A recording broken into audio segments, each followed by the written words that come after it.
Good afternoon. My name is Rob Young. I'm with the Issaquah Chamber of Commerce Government Affairs Committee, and we're here with Lindsey Walsh today, who's running for City Council of Issaquah, and we're here to perform an interview. Nice to see you. Yeah. Nice to see you. Nice to see you. So, Lindsey, if you could tell us your name and the seat you're running for. Yeah, so my name is Lindsey Walsh, and I'm running for Issaquah City Council position number 4. Okay. And how long have you been a resident of Issaquah?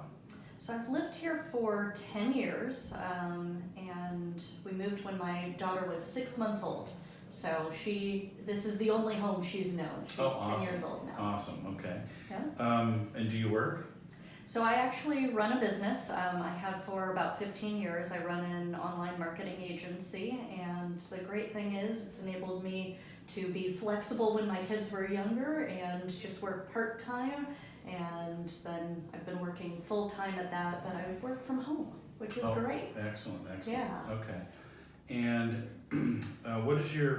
so you're an owner of a business? Yep. And so has that been your business experience, or have you had other experience too? So I actually started consulting on this before hiring employees right out of college. So my main experience has been growing this business.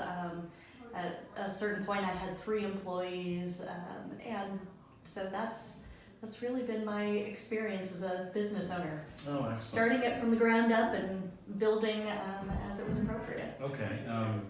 Have you had any experience as an executive officer or that type of thing? Not unless you would call being the CEO of a very small company with 3 people executive. I don't consider it that way.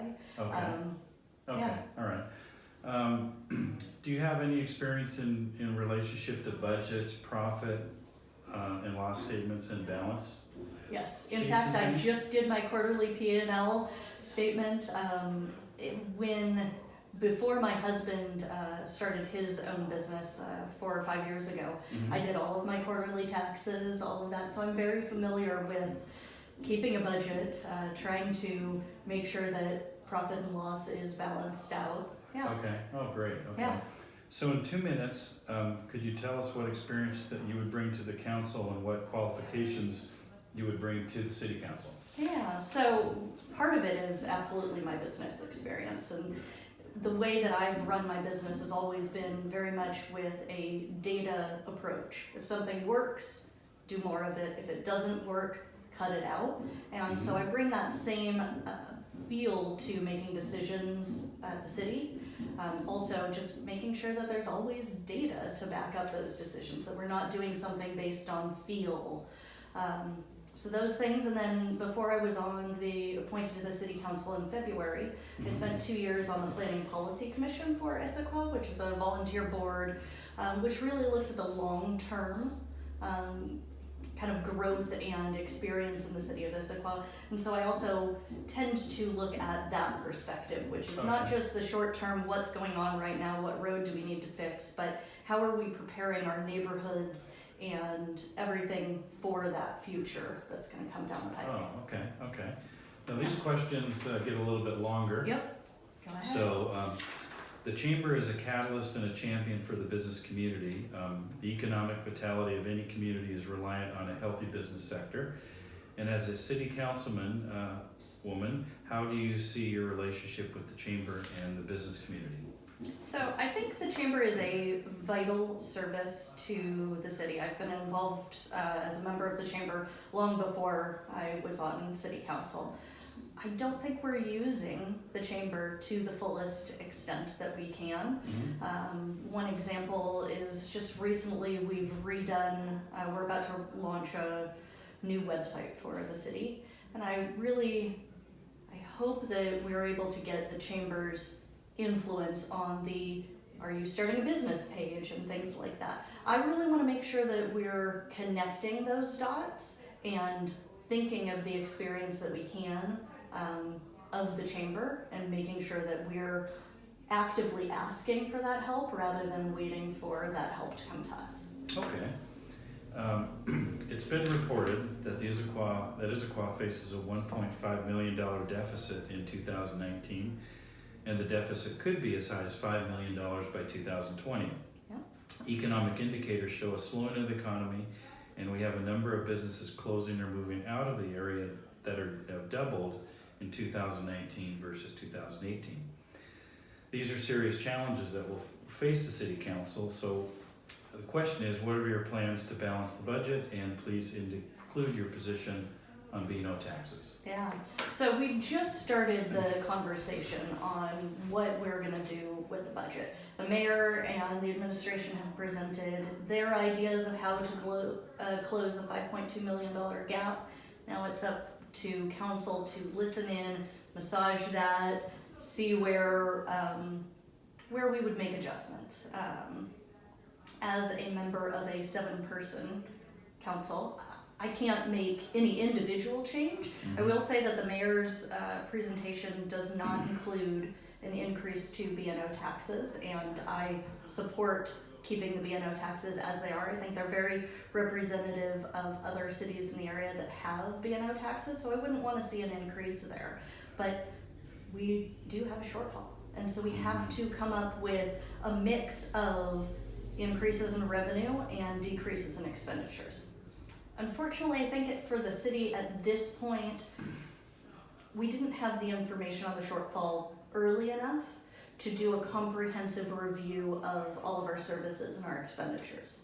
So I support closing a more temporary gap right now, and then the mayor has presented, I think it's a $250,000 professional services fee to do a complete revamp of what are our services, what are the services we should be doing as a city of our size, are we doing them well, and is our money in the areas where our priorities are. Since we just completed our strategic plan, this is a really great time for us to reevaluate, what are we doing as a city? Does it match the goals and the vision of the community? So I very much support that. I think in the meantime, for 2020, we still need to come up with a solution, which could be a mix of utility taxes to bring us up to the same median levels that other cities in the area are, along with cuts to certain expenditures, which now the mayor has presented a balanced budget and we get to feel it out. Get to evaluate that. Yeah. Okay. The TIP, which is the in relationship to transportation, has been a top priority for the council this year. Knowing that transportation is a regional concern, the recent ruling against sound transit car tab fees, and our current budget concerns, where would you rate our priority on TIP in 2020, and what results would you personally like to see from that? So I think it's really important for the community to understand that the TIP is a planning document. It's not a budgeting document that says we will do these things. It's something that allows the city to say, hey, here are all of the transportation projects that we feel like would be good in the city. And then here's the portion that we already have budgeted expenses for. So I think it's important to recognize that while we would love to accomplish all of those things, the money just isn't there. And so like with a business where you'd love to be able to hire 20 people to do things, you have to make decisions between them. And I think one of the things that the council has heard loud and clear from the community is that there needs to be a light on Southeast 43rd at the entrance to Providence Point. That's an area that absolutely needs some adjustment. And so we've committed to doing that. That's part of our budget. Beyond that, limited money. We would love to be able to approach Newport and do a complete revamp of that. We've got some plans for it, but the money just isn't there. And so one of the things that we're looking at as a council and as a community is, well, if the funds really aren't there, what are our options and what do we value as a community that maybe put our money where our mouths are and say, hey, there are a lot of things that we want to get done. Here's a specific curated list, and we're willing to look at some increases in revenue. So we're going to look at potentially putting to the voters a sales tax, which would be a 0.2% addition that would go toward transportation projects. Okay. what is your perception of the permitting process in Issaquah, and how do you see that it can be improved? So I saw a really interesting article the other day that was talking about code in cities and saying, see if you could go into your building code as somebody with a high school degree who has a house that they want to remodel or build something new. Could you understand that code? And I will tell you, I've done it in our case. No. Our code is, because we've added our urban villages and they had their own code, building code that was added onto it, merging them back into each other has been very difficult. And so if you want to know the building code requirements for how much parking you should have, it's in like 3 different places in the code.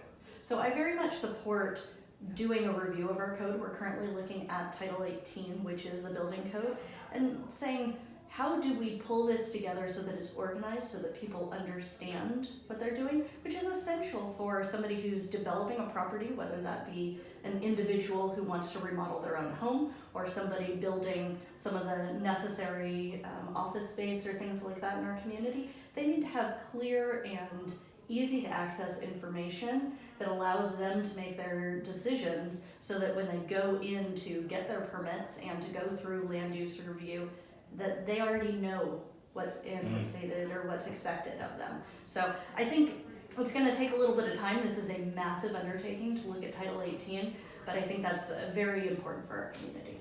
Okay. The longest question of the day. The state's evaluating changes to overtime rules. L&I's current proposals to increase the threshold for execs and admins and professionals that earn over $23,000 federal guidelines, or 13,000 state guidelines, to 80,000 by 2026. Does business support an increase to the threshold, given it hasn't been increased in quite a while? And if so, what would they recommend? And how would the proposal affect the business here in Issaquah? So I think this is a difficult one, because as a city council, we don't have any control over that. Thinking from a business perspective, I think it is tough anytime you have a fee or a cost or something like that that hasn't been changed in a very long time, and looking at a big jump. We're looking at that in the city of Issaquah with some of our impact fees related to building, because they hadn't been adjusted in, I think it was 10 or 20 years. The new requirements are quite a big jump. So I always support something that presents an incremental change, and I think that could be a good way of approaching it. I don't know what that would look like for the city, for the businesses in the city. Would have to take a look at the data and how many people there are at that cost range, or at that income. Okay. Yeah. In the final, we'd like to thank you for your time today, and we'd like to leave with the last question that's open-ended, so you might speak directly to our business community. And if you were elected to city council, please tell your business community what you would do to support business and ensure their economic vitality. So I think a lot of business success is obviously tied to success of a community. And so a lot of the things that we would work on for residents also help with businesses. Things like making sure that the streets are paved well, and making sure that we've got snow removal, sidewalks, things like that. So that's a baseline level. Beyond that, as a business owner myself, I really, really want the city to create an online B&O tax. I'm tired of filling out paper forms for my B&O tax quarterly, and I think it's time for the city to move toward a more modern arena.